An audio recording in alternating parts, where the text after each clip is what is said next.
Hello learners, welcome to Unacademy. मेरा नाम प्रांजल सिंह है और आज हम बात करने वाले हैं एक बहुत ही बड़ी गुड न्यूज़ की। ये न्यूज़ आप सभी के लिए बहुत इंपॉर्टेंट है क्योंकि ये बात करती है हमारे देश में वुमेन और स्पेशली वुमेन एडवोकेट्स के बारे में। पिछले कई समय से हम इस बात की स्ट्रगल होते देख रहे थे कि जितनी भी महिला एडवोकेट्स हैं वो कंटिन्यूअसली सुप्रीम कोर्ट और अलग अलग हाई कोर्ट्स में इस बात की दलील कर रही थी कि हमारे देश में हर एक महिला एडवोकेट को रिजर्वेशन मिलना चाहिए कुछ स्पेसिफिक मामलों में। हम ये तो नहीं कह सकते कि हर एक मामलों में सुप्रीम कोर्ट ने इसकी मंजूरी दी, लेकिन one of the most important places में वुमेन एडवोकेट्स को रिजर्वेशन मिलता हुआ दिख रहा है और अब लगभग फाइनल है कि यह रिजर्वेशन बहुत जल्दी इन्फोर्स भी हो जाएगा। चलिए समझते हैं हमारे आज के इस वीडियो में कि यह पूरा मामला क्या है। और एक और इंपॉर्टेंट बात जो आपको जाननी चाहिए वो ये है कि इस पूरे के पूरे वीडियो में हम एक नहीं दो इंपॉर्टेंट सुप्रीम कोर्ट के केसेस के बारे में बात करने वाले हैं जहां पे सुप्रीम कोर्ट ने महिला एडवोकेट को रिजर्वेशन देने की बात करी है और एक सिचुएशन में रिजर्वेशन दे भी दिया है। शुरुआत करते हैं हमारे आज के इस वीडियो को। इससे पहले कि मैं इस वीडियो को शुरुआत करूं, अगर अभी तक आपने मेरे टेलीग्राम चैनल प्रांजल सिंह अकेडमी को फॉलो नहीं किया है तो उसको फॉलो कर लीजिए। मेरी क्लासेस की पीडीएफ और सभी रेगुलर अपडेट्स आपको इसी टेलीग्राम चैनल पे मिलेंगे। चलिए फटाफट समझते हैं इस केस को और इस केस के अंदर की डिटेल्स को। हमारे पास जो सबसे पहला केस है जो आज ही का मामला है वो है Yogmaya MG versus Union of India and Bar Council of India 2025 का केस,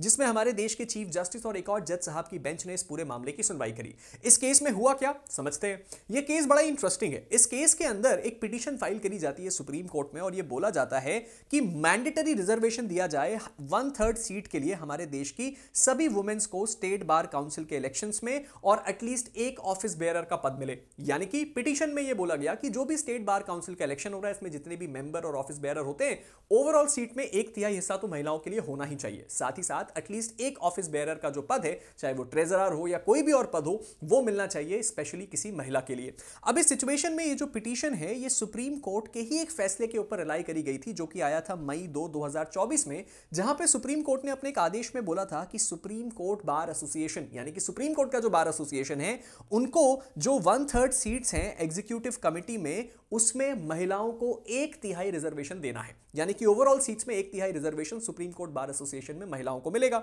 सीनियर एडवोकेट शोभा गुप्ता ने इस मैटर को अर्जेंटली लिस्ट करवाया और बीसीआई ने इस मसले पे कुछ और बातें आर्ग्यू करी। क्या किया बार काउंसिल ने इसमें आर्ग्यू, चलिए समझते हैं।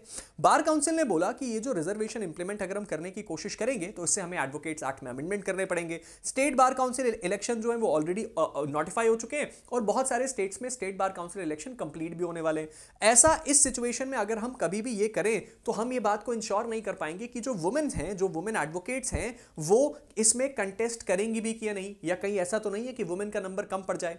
इस सिचुएशन में सुप्रीम कोर्ट ने बहुत स्ट्रिक्ट ऑब्जर्वेशंस किए। सुप्रीम कोर्ट ने सबसे पहले तो ये बोला कि ये जो बीसीआई का हेजिटेशन है ना वो बिल्कुल भी सही नहीं है और बीसीआई को तुरंत जो एग्जिस्टिंग रूल है उसको इंटरप्रेट करना चाहिए और इस बात को इंश्योर करना होगा कि 30% जो रिजर्वेशन है वो महिलाओं को मिले सभी स्टेट बार काउंसिल इलेक्शन में। साथ ही साथ जो आपका रिजर्वेशन है वो ऑफिस बेयरर यानी कि जो ऑफिशियल पद होते हैं इलेक्शन के बाद जो मिलते हैं उसमें भी कुछ पद जो है वो महिलाओं के लिए रिजर्व होने चाहिए। ये एक भी हो सकता है, एक से ज्यादा भी हो सकते हैं। साथ ही साथ chief justice of India justice Suryakant ने इस बात को हाईलाइट भी किया कि एससीबीए का जो रीसेंट डेटा है वो ये बात दिखाता है कि सर 83% जो वुमेन लॉयर्स हैं वो ये अपनी इच्छा जाहिर करती हैं कि वो बार काउंसिल के इलेक्शंस में फाइट करना चाहती हैं और उसके साथ ही साथ अपनी कैंडिडेचर को फाइल करना चाहती हैं और इसका मतलब ये जो रिजर्वेशन है ये इन वुमेन को बेनिफिट करेगा। साथ ही साथ कोर्ट ने इस बात पे भी एम्फसाइज किया कि जो कॉन्स्टिट्यूशनल एथॉज हैं, जेंडर इक्वालिटी है, बार रिफॉर्म से, ये सब इस बात को दर्शाते हैं कि हमारे देश की हर एक महिला को रिजर्वेशन मिलना चाहिए। और साथ ही साथ बीसीआई को आदेशित किया गया कि वो एक नोटिफिकेशन तुरंत जारी करे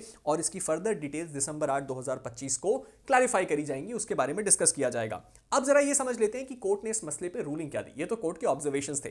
कोर्ट ने तुरंत एक एक्सपेक्टेशन जताई और डायरेक्शन दिया कि 30% जो सीट है हर एक स्टेट बार काउंसिल में हमारे देश की महिला एडवोकेट्स के लिए रिजर्व होनी चाहिए। रिजर्वेशन जो है वो इंक्लूड करना चाहिए कुछ ऑफिस बेयरर पोजीशंस को भी और साथ ही साथ बीसीआई जो है वो एक नोटिफिकेशन और कंप्लायंस का जो रिपोर्ट है वो 8 दिसंबर 2025 को फाइल करेगी और मैटर को जो है वो आपका मॉनिटर किया जाएगा कोर्ट के द्वारा ताकि इसका इफेक्टिव इंप्लीमेंटेशन इंश्योर किया जा सके और इस पिटीशन को पेंडिंग रखा गया है। इसका मतलब कि कोर्ट ने यह बात जाहिर कर दी है कि हमारे देश के सभी वुमेन एडवोकेट्स को एक रिजर्वेशन मिलना चाहिए और ना केवल वो होगा जनरल इलेक्शंस में बल्कि उसके साथ ही साथ ऑफिस बेयरर पोजीशंस पे भी। अब इससे भी ज्यादा इंपॉर्टेंट बात जरा समझने की कोशिश करते हैं, वो है हमारा दूसरा केस जो 2 दिन पहले का है, लेकिन सुप्रीम कोर्ट ने इस मसले में भी वुमेन को रिजर्वेशन दिया। इसको जरा शॉर्ट में समझते हैं। इस केस का नाम है Preeti Dilip Rane versus high court bar association Nagpur, जहां पे सिंपल सा मामला है। एडवोकेट प्रीति दिलीप राणे राणे ने इस बात को चैलेंज किया था कि बॉम्बे हाई कोर्ट ने उनको रिफ्यूज कर दिया था कि वो उनको 33% जो रिजर्वेशन है वो वुमेन को देंगे upcoming high court bar association के इलेक्शन में। यानी कि हाई कोर्ट बार एसोसिएशन का जो इलेक्शन रिसेंटली होने वाला है उसमें महिलाओं को जो है आपका रिजर्वेशन मिलना चाहिए। इस बात को बॉम्बे हाई कोर्ट ने मना कर दिया। लेकिन यहां पे अगर आप समझने की कोशिश करें तो सुप्रीम कोर्ट ने यह देखा कि जो नागपुर का हाई कोर्ट की जो बार एसोसिएशन है उसने खुद इस बात को एग्री कर लिया है कि हम एक पद वाइस प्रेसिडेंट का, एक पद आपका ट्रेजरर का और 3 एग्जीक्यूटिव मेंबर के पद वुमेन एडवोकेट्स के लिए रिजर्व करेंगे। और इस बात को सुप्रीम कोर्ट ने बहुत प्रोग्रेसिव लिया और इस सिचुएशन में सुप्रीम कोर्ट ने बोला कि ये जो 5 पद हैं वो हाई कोर्ट बार एसोसिएशन का जो इलेक्शन है नागपुर का, उसमें ये सीटें वुमेन के लिए रिजर्व करी जाएं और वुमेन को ये स्पेशल जो रिजर्वेशन है वो ग्रांट किया जाए, क्योंकि खुद बार एसोसिएशन ने इस बात की इच्छा जताई कि वो महिलाओं को रिजर्वेशन देना चाहते हैं। ये दोनों ही केसेस जो पिछले 2 दिनों के टाइम फ्रेम में आए, ये इस बात को दर्शाते हैं कि हमारे देश में महिला एडवोकेट्स की जो बहुत लंबे समय से दलील थी वो पूरी करी गई और जितने भी वुमेन एडवोकेट्स हैं उन सबको अब फाइनली एक नई अपॉर्चुनिटी मिलेगी अपना रिप्रेजेंटेशन बार बॉडीज में भी दिखाने का। आपको इस फैसले के बारे में क्या लगता है, आपका क्या मानना है, आप नीचे कमेंट सेक्शन में जरूर बताइएगा।